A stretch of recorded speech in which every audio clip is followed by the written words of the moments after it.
چین سے ہی دوسرا سوال ملا ہے. وہ لکھتے ہیں کہ حضرت مسیح موعود علیہ الصلوۃ والسلام نے اپنی کتاب اسلامی اصول کی فلسفی میں سور کی حرمت کی وجہ بیان کرنے کے بعد فرمایا ہے کہ مردار کا کھانا بھی اسی لیے اس شریعت میں منع ہے کہ مردار بھی کھانے والے کو اپنے رنگ میں لاتا ہے. وہ جاننا چاہتے ہیں کہ اپنے رنگ میں لانے سے کیا مراد ہے؟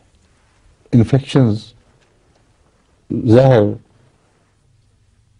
قطعی بات ہے، ظاہر بات ہے کہ ایک جانور جو خود اپنی موت مرا ہے، کوئی وجہ اس کی موت کی بنی ہے، اور وہ تعفن ہے اس کے جسم میں جو پیدا ہو گیا ہے.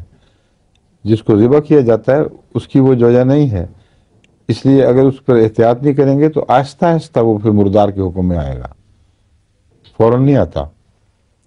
تبھی حلال طیبہ کا ذکر اور کوئی شرط خدا نے لگائی ہے کہ ابھی ابھی تازہ تازہ ہو، خوشبودار ہو، اس وقت کھانا، جب بو شروع ہو جائے پھر نہیں کھانا.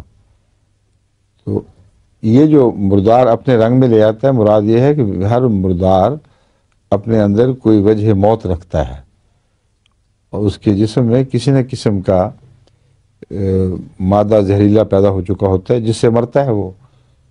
تو وہ کھاؤ گے تو وہی مادہ تمہارے جسم میں بھی سرایت کرے گا اور تم اس کے حکم میں آ جاؤ گے. سمجھے؟ دوسرے مردار خوری کے متعلق مشیر شام کا یہ کلام روحانی بد اثرات کی طرف بھی اشارہ کر رہا ہے.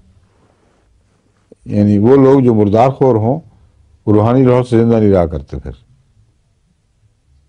یہ عادت ہی ایسی گندی اور بے دینی کی عادت ہے کہ ایسا آدمی پھر روحانی زندگی حاصل نہیں کر سکتا. تو دونوں مضمون بیک وقت اس میں شامل ہیں.